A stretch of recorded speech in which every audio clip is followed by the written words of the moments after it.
Hello, everyone. I'm your host, Parth Khemka, and welcome to the seventh episode of the Unstuck Mindset Show, where we connect you with your favorite entrepreneurs who have successfully mastered the power of the mindset. Now, we all come here to share with you the insider secrets and stories of how you can also master your mindset and achieve your dreams. Before we move forward, let me introduce you to our guest, Josh Matthews Morgan. He's a transformational coach for entrepreneurs who hold themselves back from creating impact and financial freedom. He's been teaching it for more than 9 years and has helped entrepreneurs master the inner game. Co-author of the book Deliver How to Perform Your Best When It Counts the Most and has been interviewed in the Entrepreneur Hour. So without further ado, I would like to welcome our guest, Josh Matthews Morgan. Thank you so much for being here, Josh. How are you doing today? Uh, I'm doing great. Thank you so much for having me. I'm excited to be here. So, Josh, why having the right mindset is important? I would like to start from here. Well, it's important for a lot of reasons. We'll start with this that I truly believe, and there's some science around this, that you can never outperform your level of belief. So, Hmm. meaning your belief in yourself, in your success, and belief is a broad subject. You have beliefs about lots of different areas of life, but those really do drive your behavior, especially belief that is happening at a subconscious level and what we call the emotional brain. So, if you want to be more successful, the first place to start looking is at your belief system. Hmm. And of course, we can go really deep on that topic too, and maybe we will today some. But that is absolutely essential, and we know that psychologists have identified two types of beliefs. Right, they're at a really general level. There are explicit beliefs, what they call explicit beliefs, which is like our conscious beliefs, the things that we want Hmm. to believe. Like I believe that hard work is important to be successful. I believe that the golden rule that you should treat people with the same respect that you want to be treated. Those are explicit beliefs, but the more important beliefs that impact our lives are what they call implicit beliefs, or what we call subconscious beliefs, and those tend to be more hidden from the surface, Hmm. but they are absolutely crucial in terms of driving your behavior, in terms of even affecting your quality and level of thinking. Hmm. So, Josh, how exactly did you came out at this realization? Can you tell us a little bit about your journey? How did you start it? Yeah, absolutely. Well, Hmm. my journey with this whole subject started even before we started our business 9 years ago. And it really started when I was in college.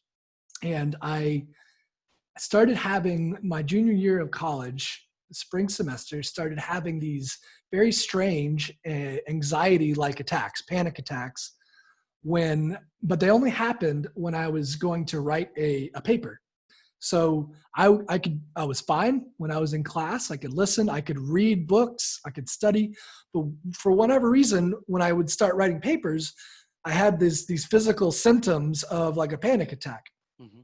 And it was the strangest thing. And so around this time, uh, we discovered a tool that we call the erase and replace technique, but it's also known as emotional freedom technique. And that was my first introduction to it. And I said, look, I'm going to have to drop out of school if I don't find a solution for this, because, you have to write papers in school. So, long story short, over the span of 2 or 3 weeks, I didn't really know what I was doing. I didn't know how to use this tool that well, but I was able to completely shift my programming and to identify the beliefs that were causing these panic symptoms, and completely eliminated them, deleted them from my body, and reprogrammed my brain actually to be excited about writing papers. I kind of Hmm. stumbled my way through this, and it was amazing because my entire senior year was so easy, and I actually felt like it was the easiest thing ever.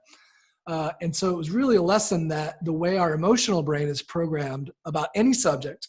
And of course, I'm not writing papers in college anymore, but Hmm. I've applied the same tools and the same strategies to things like selling, selling and marketing, and any kind of anxiety that comes up around money, just different aspects that tend to trip entrepreneurs and high performers up. So that's where I got my start with it, and that's where I started realizing the power of this stuff, both for good and for bad.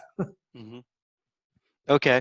And when you exactly had that anxiety when giving the papers, how did you Mhm. came to the realization that no, man, it's not about the papers, it's not about that I don't know the stuff, it's all about the mindset? Like, how did you know that it all belongs to mindset? Because a lot of times I can see people do not relate their success with the the mindset that they have. Most of the Right. time they're blaming the process, they're blaming the market. So what are your Mm. thoughts on that? That's a great question. So in my case, I didn't know exactly what it was. I had a sense that it was a mindset issue, uh, because of how specific it was around that subject. And so it was because it was only when I was doing papers. And I had a feeling, in my case, it was the real source of the problem was not so much anxiety, but I had a lot of anger, and I had a lot of, I felt like I didn't, that these papers were pointless and stupid, right? And that my teachers were assigning me things that would never, no one would ever care about. I'm writing about subjects that, no one except for maybe my mother, because she's my mother, would care about. Hmm. And so for me, it was a lot of resentment and a lot of anger, and that was expressing itself into the body. Um, but I always think I've been somewhat self-aware in terms of how mindset affects performance and how mindset affects behavior. And there's a lot of different. I mean, really, mindset is the foundation of everything. And that's what I would say to anyone who's not really clear about that. The way I'll repeat this because it's so important. The way your emotional brain is programmed around any subject is going to be how you experience that subject.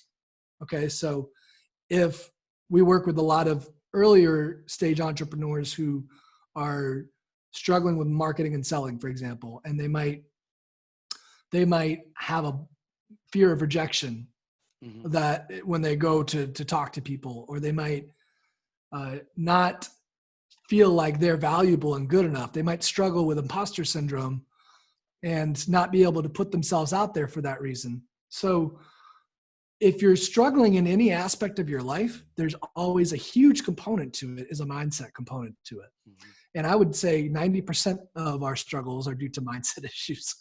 Uh, because if we can change the way our emotional brain sees it and feels it, then we no longer deal with the struggle, right? Hmm. We still have to do something about it. We still have to take action to get where we want to go, but it's a lot easier to do that when you don't have beliefs and feelings that are tripping you up and blocking you. Hmm. So, in that scenario, when someone wants to start and they have a mindset problem, they're not able to start, you mentioned that earlier.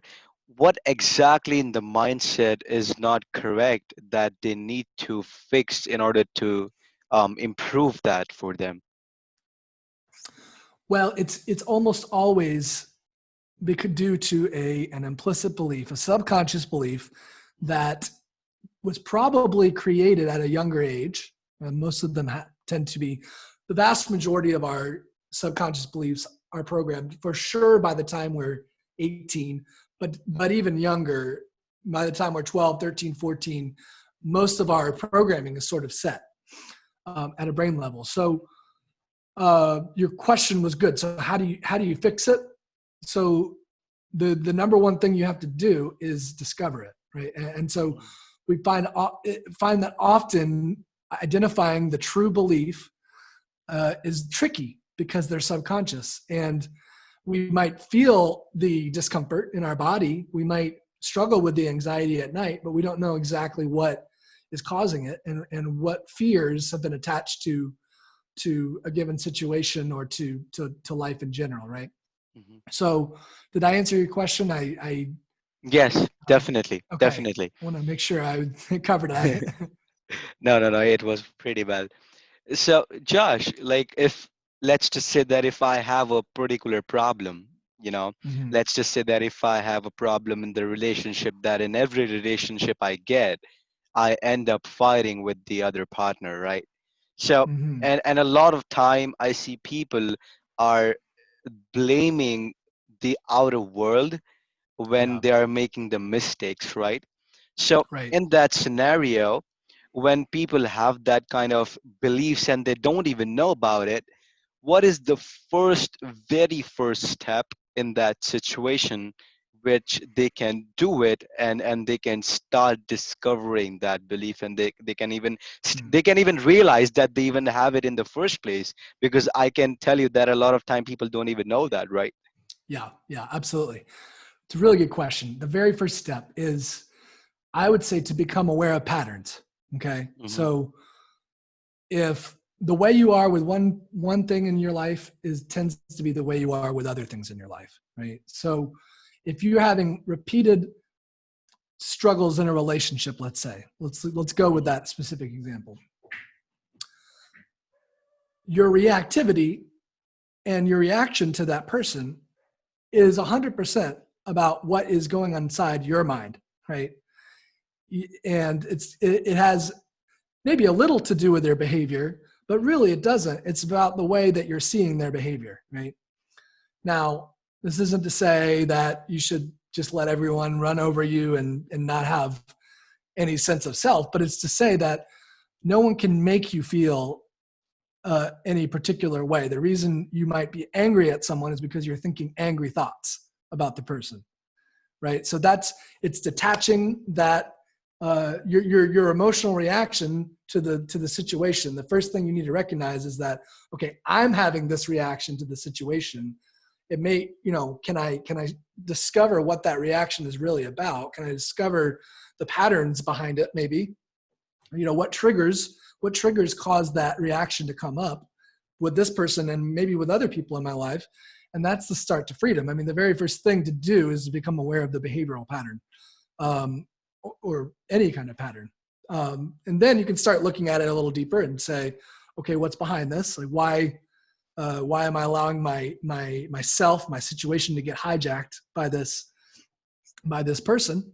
And you can start to be more solution oriented after that. But the first step is diagnosis, right? The first step is figuring out what is the root cause of this, right? And within you, inside of you first, instead of blaming other people, because it takes, especially in relationships, it takes two to tango. It takes two people Right. to create a problem. Hmm. So yeah, Exactly. is that Hmm. Right, right, right. So, Josh, I'm curious about this. Is there any relationship between thinking positive and subconscious mind? Like, can we think positive and change the results that we are getting? Because I have seen a lot of time people say, stop thinking negative, think yeah? positive, think positive. So, is subconscious mind somehow related to positive thoughts? Like, how does that go exactly? That's a fantastic question. Yes, so it's complicated. So the people, it's true that your thinking determines the quality of your life, right? But the problem with that is that on a brain level, right? Let me unpack this for a second. Telling someone who's got consistent anxiety, for example, to just think more positively is not helpful. and Right. and it doesn't help them do that. Okay. And the reason for that is because there are two brain systems, right? And I kind of touched on this already. I've referred to the emotional brain, but I'm gonna unpack this a little bit more to explain why. So at a very simple level, very simple, your brain is very complex, but at a simple level, you have two sort of systems that are different in their way that they think and the way and how they impact your behavior. The top system is what we refer to as the rational brain. Okay, so that is, if there's something called the hand model of the brain, which it's the top parts of your brain basically, is Hmm. the rational brain. The bottom parts is what we refer to as the emotional brain. Okay, so thinking and cognition, the cognition is the fancy term for thinking, right? Thinking is what happens at a conscious rational brain level, okay, at this top part. Hmm. This is related to a concept called working memory, right? Emotions happen at a subconscious level. They happen at the emotional brain level, at the deeper level. So if you're normally when people have problems with thinking, a lot of approaches try to change their thinking patterns, right? They try to think differently. So there's cognitive based approaches that are like CBT and all those different types of therapy that try to reprogram your thinking. Well, the problem is the reaction and the issue is happening at a deeper brain level, right? So it's happening at the emotional brain level. So you can't necessarily change your emotional brain just by thinking differently. Does that make sense? Because they're Right. two different systems. It's like you're working on the wrong system. Mm-hmm. So yeah, I'm a big believer in positive thinking and all of that. But so let me just share one more insight that every approach to changing people's thinking or changing people's programming is either a top-down approach, meaning it's working on the rational brain, or it's a bottom-up approach, meaning it's targeting the emotional brain more specifically. Mm-hmm. Okay, so we know from research that the top-down approaches take longer. They take a long time to change that if they even do, to change the programming in the emotional brain. Most of them don't. They kind of are band-aids, they're surface level Right. solutions. The bottom, what we call transformational approaches, which are the bottom up approaches, can happen very quickly. You can have radical change in your thinking too, because it changes your cognitions. When you change emotional brain programming, it also changes your thinking. So that's a long answer to say it's more complicated than telling someone think positively or, just be positive about the situation. Well, it doesn't really, if they don't know Right. how to shift that feeling, then it's not helpful for them. It'll just make them feel worse, actually. Mm-hmm. Mm-hmm. Now, let's just say that let's take an example in your life. Mm-hmm. You are pissed off on something from very long, like it's been Yeah. 1 week now, and you're constantly pissed off on one thing that you cannot just get out of your mind, right? Yeah. And now, is it like suddenly when you go out and you talk to people, it starts reflecting on your behavior, right? Absolutely. Absolutely. So Yes. when that happens, now I know that you are an expert in mindset, so you obviously know how to control it. So in that case, when someone is pissed off on his life, on the body that he has, he's not looking good, and because of Yeah. that the confidence is all crushed up, right? Yep. How do you, like, on a snap, exit that, that feeling, that you know self-sabotaging continuously, and then, you know you know what I mean, right? That Yeah. exactly kind of Absolutely. feeling. So how do you do that, like when it's happening to you? How do you suppress that emotion and you get back on your positive emotional Yeah. side, and then you get back on track? Yeah.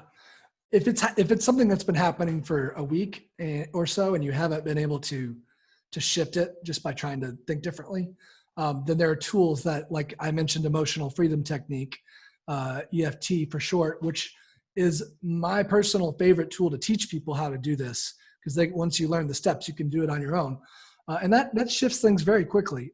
If you find yourself just in the moment getting angry or something, uh, you can do things like just stopping and meditating for 10 minutes or 15 minutes to slow down the momentum of it, to keep it from sort of taking over. But if you've been struggling with it for a week and it's been affecting your interactions with people, and like you said, you're angry at the world or you just can't shake it, you probably need to do a tool that's more emotional brain oriented, to like EFT.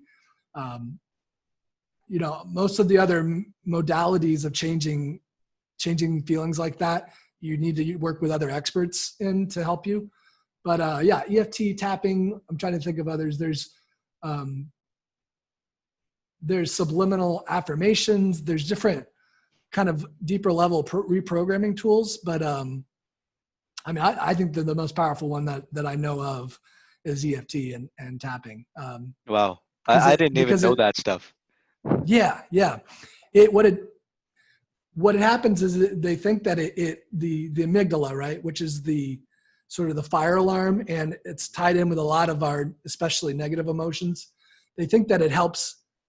Part of the reason why people can't do it with talking or with thinking their way out of it is because, again, of those two different systems. Mm. But with emotional freedom technique, which is based on actually, there's a lot of research on it, but it's based on tapping on different points of the face Wow. and the body.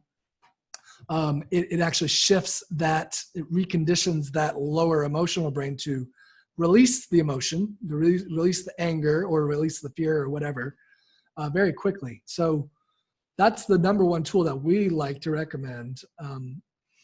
But yeah, if you can't do it on your own, find someone who is an expert at shifting mental programming to help you through it. And there's no shame in not being able to do it on your own, because the mind is a tricky thing. It's I've had to get outside help for myself too at times when I haven't been able to identify the source of a problem or shift a problem. So yeah, Right. that's what I would say.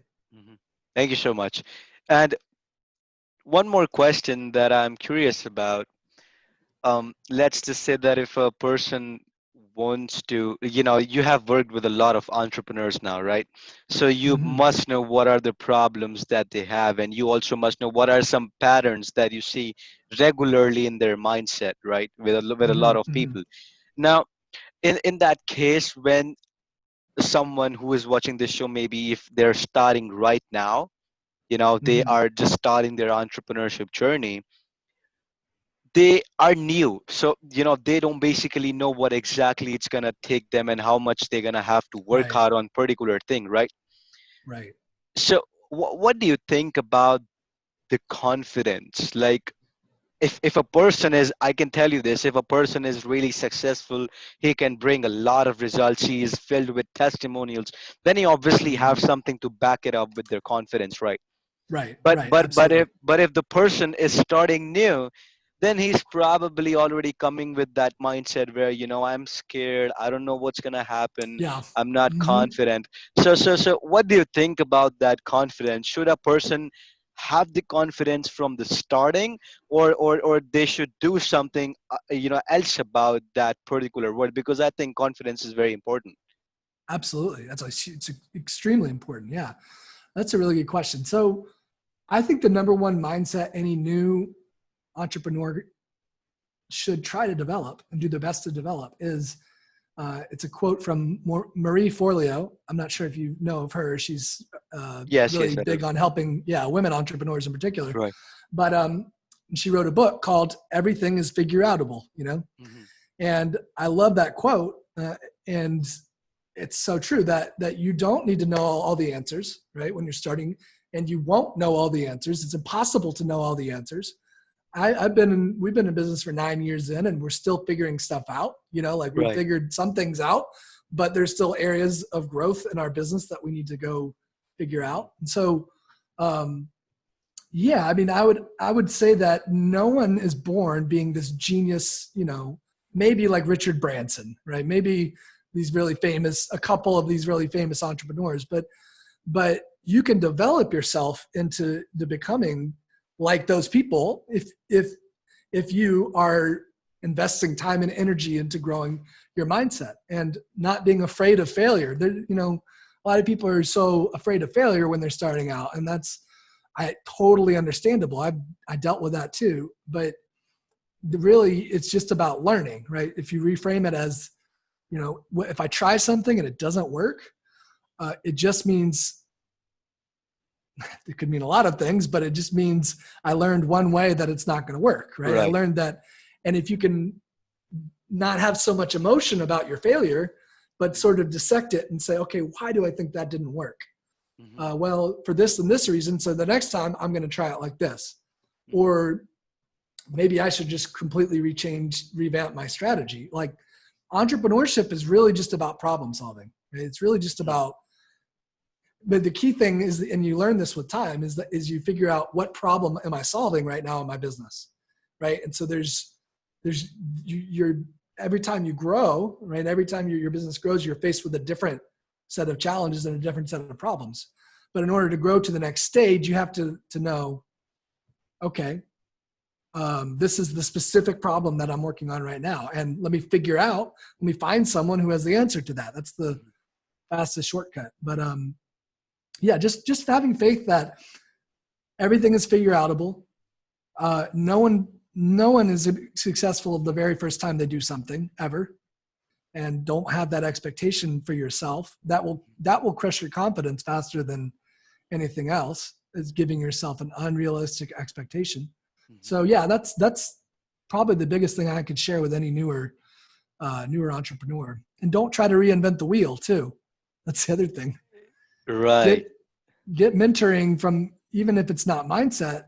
If you need to learn sales and marketing, go find people who are good at that in your industry for your business model and model them, or sign up for their coaching program and work with them directly. Don't try to figure it out on your own, because no one does it like that, right? Mhm. Mhm. It's going to take really long if you try that. Yes. Now, the other part of this equation is perfectionism. Hmm. And Yeah. maybe you have seen a lot of people. I mean, I sometimes I still stick into this, this course where I'm trying to do something, and then I'm trying to be perfect at it, like so badly Yeah. that I forgot to start. Then Hmm. I'm Hmm. learning about so what are your thoughts on perfectionism? Like when you started, you said that you were still learning some new stuff, and you've been in the business for last 9 years, right? Yeah. So when a person starts, what are the key things that he need to figure out, and then just start and then figure out rest of the things later on as they go Yeah. into the journey, right? What are your Yeah. thoughts on that? That's a great question. So perfectionism is definitely the enemy of progress, right? And I know you've heard that quote before. Yep. And so here's what I would say. This is the mistake that we made. We spent months creating a course that we didn't know if there was a market for, and if that's what people wanted to actually buy and actually use. So Mhm. the true test of your ideas and how good your ideas are is the market, right? And meaning, put it in front of people and get their feedback on it. Not just feedback like, hey, can you just look at this, but actually try to sell something Mhm. to someone. And if they don't buy, like, there's so many. So Yes, usually it like comes it's like to, if they say yeah, it's good and then they don't buy, then you understand that it's not good. exactly right. I mean, Right.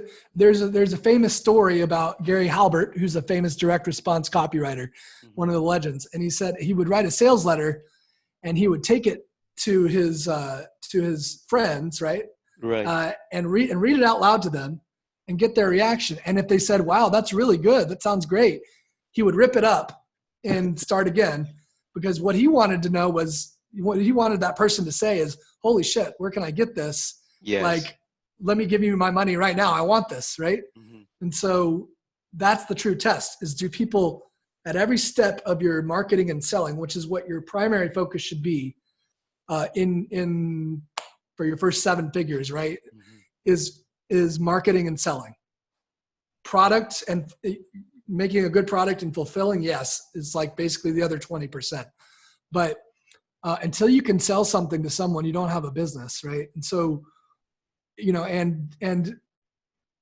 and struggling to try to make it perfect in your head is keeping it from getting out into the world, where you'll find out whether it's what people want, right? Mhm.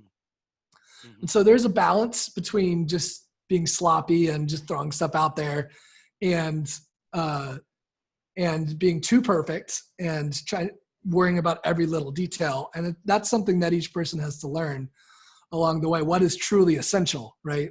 I really feel like that's part of the learning process of every entrepreneur, is figuring out what's important and what's not in any given task, right? Mhm. So I wish I could give more insight into that, but some of that is just part of the learning process. Mhm. Um, but yeah, the really 80% of your time, energy, and money should be focused on marketing and selling.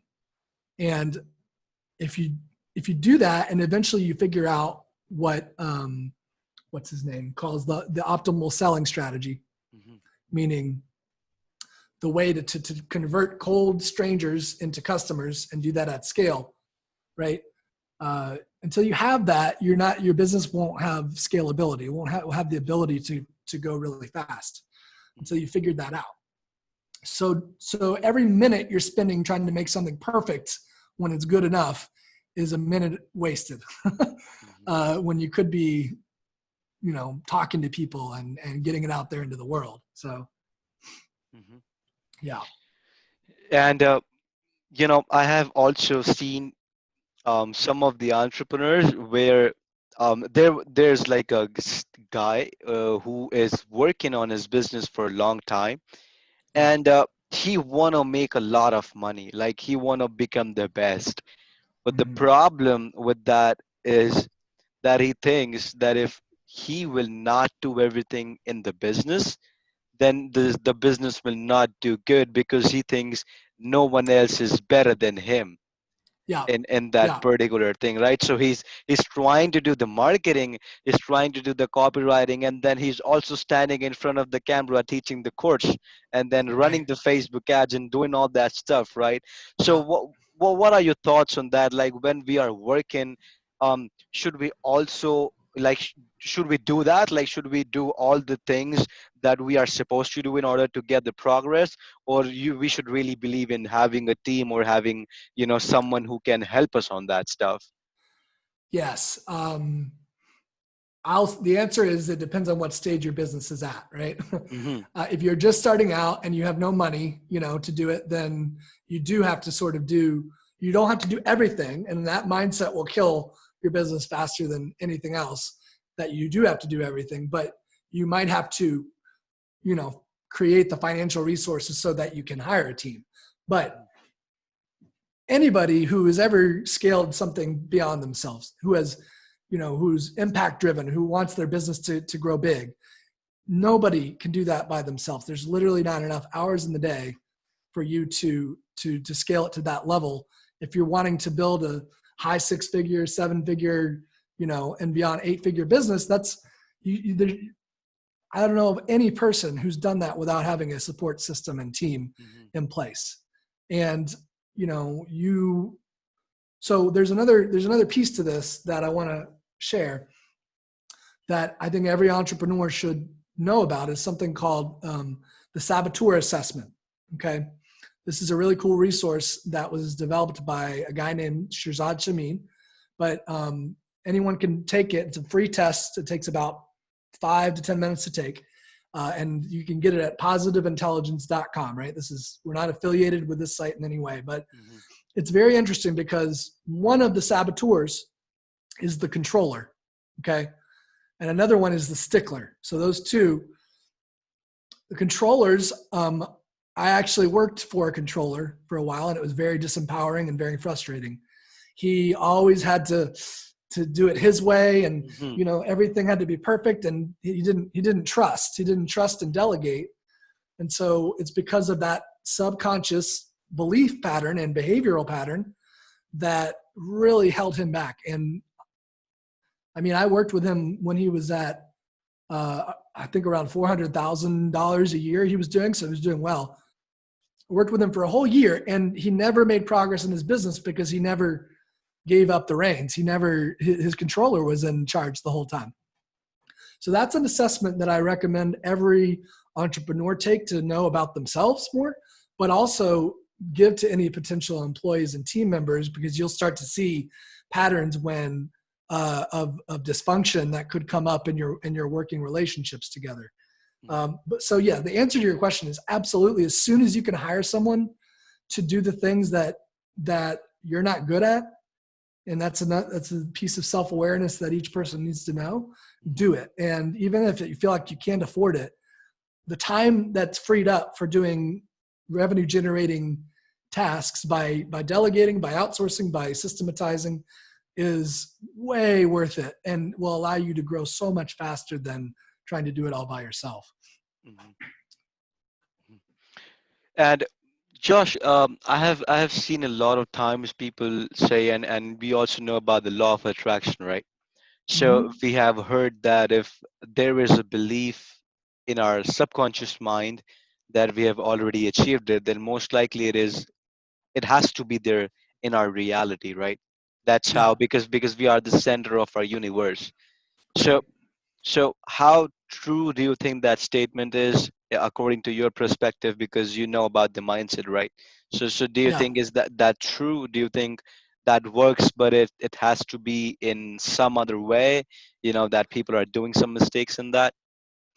I think it's absolutely true. I'm a believer in it. I don't think it's true in the way that most people believe it, Hmm. which is it's for people who don't believe in the law of attraction. They usually say, well, you have to take action too, and Right. you can't just believe something and it just pops out of the air. Mm. And that's the same way that I ascribe to it, in the sense that uh, yes, when you achieve the belief, when you achieve it in your mind first, it's and consistently practice that, the feeling of it being in your life, then it's almost an inevitability that you'll find a way to get to it. But you still have to take action towards it, in the sense that you still have to follow, where your guidance is leading you. You still have to follow your intuition. You still have to go and meet that person for it to come into your life. It doesn't just get mailed to you, and sit in and then you open your mailbox and you're like, shit, I have $100,000 all of a sudden. I don't believe it works in that sense, but I do believe in taking inspired action, right, from a place of belief that you are going to achieve it. And that kind of action is the best kind of action. And so they work, action and attraction, they work together. They're not these different ways of doing things. And really, the study of quantum physics, I think, is just starting to help us understand at a scientific level how powerful our minds really are, Hmm. uh, in terms of creating the situations and the life that we want. But yeah, it's a more nuanced than just sit and think about it for 10 minutes and then it shows up. You actually have to believe it at a deep level too, and get it down there, and then take the action that corresponds to that belief. Hmm. And it's like when we start to believe that particular thing, then because of that thing continuously running into our mind, we start seeing more opportunities in our Absolutely. environment, right? Absolutely. And then we are um, basically motivated to take action. But from the inside, if you're thinking, man, this is not possible, then freaking opportunity can pass through you and you won't even notice, right? Is that correct? Absolutely. Absolutely. Absolutely. Yeah. Your beliefs control your perception and control what you actually see, and how you interpret what you actually see. So yeah, I'll give a quick story about that, from my own life. This is less law of attraction related, but I used to believe that, women just didn't like me. There was something about me that just women didn't like. And so that was a subconscious belief I had. And I was out and living in Argentina one time, and out at a nightclub and dancing with this girl that I liked. And I was, as I was dancing with her, I kind of dipped her, and we were up on a stage above the rest of the crowd, and she was wearing like a short skirt. And so I kind of And dipped her to she had dance. brown hair. Yeah. Yeah. Yeah. I thought you I thought you liked it, right? You like brown hair, right? Oh yeah, I do. You saw that from my bio. Yeah, that's true. She did. Right. It's funny. I do. I tend to like women with darker and brown hair. Yeah. Um, but anyways, and she like reacted really strongly and pushed me away, right? Hmm. And and she was like, no, can't do that. And I interpreted that as, oh, that's another example of a woman who doesn't like me, right? She just doesn't like me. Well, after I shifted that belief years later, probably 8 years after that, my mind immediately, when the belief shifted that women didn't like me and I saw it as untrue, I went back to that story and I said, oh my gosh, that's not what happened. I exposed her by Hmm. accident to a crowd of people below, and she didn't like that. Right. Now, I never pursued her. I never like tried to talk to her after that, because of my belief. And so it completely controlled, and I think she did like me. And I think that something could have happened from that relationship. So it's an example of confirmation bias, right? Hmm. Which is the famous um, cognitive distortion, that you only see evidence of things that you believe, right? You Right. only see, and you reject other versions of the story or other evidence if it doesn't fit with what you believe. So Mhm. that's even beyond law of attraction. That's a true phenomenon Right. that controls our perception of everything. So And I think um, that's what law of attraction is trying to convey to people, right? Because if you yeah, change your belief system, then you're gonna obviously see the opportunities, but people take it like a exactly. magic pill, right? That it's a Right. matrix. Exactly. Exactly. 100% right. And yeah, I mean, the belief is the most important aspect of it. Mhm. But life is also about action. That's the thing. Life is fun when we're taking action and doing things that we enjoy doing. So we didn't, we're not here to just sit around like monks and meditate and get everything that we want. Like it's in the pursuit of things. It's in the going after things that we believe and can see in our minds, that vision that we want to create. That's the fun part of life. It's like, and so I don't ever want to leave the action piece out of the puzzle, because it's really satisfying to figure things out like that and to take action towards a vision that inspires us. So, Mhm. but yeah, we have to have the belief, like too. We're not gonna achieve it if we can't fundamentally believe it. So Mhm. they work together. Right. And Josh, when you actually started your journey, like when you decided that you're gonna go online and you're gonna help people like that, um, Mhm. versus now when you are already 9 years into business, you're doing good. What are some of the things that has changed into your mindset, in your attitude, in the way you talk to people, and the way you see the world around you? What has changed from that time? That's a good question. That's a deep question. Um,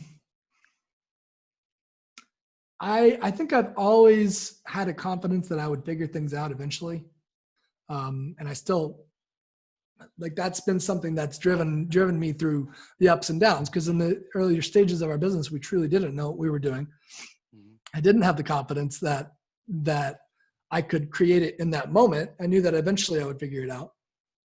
But I would say that through having done this work of transformation, uh, on myself, the internal work of discovering my limiting beliefs, of shifting my limiting beliefs, uh, I'm a much more confident person. I'm a much more centered and grounded person.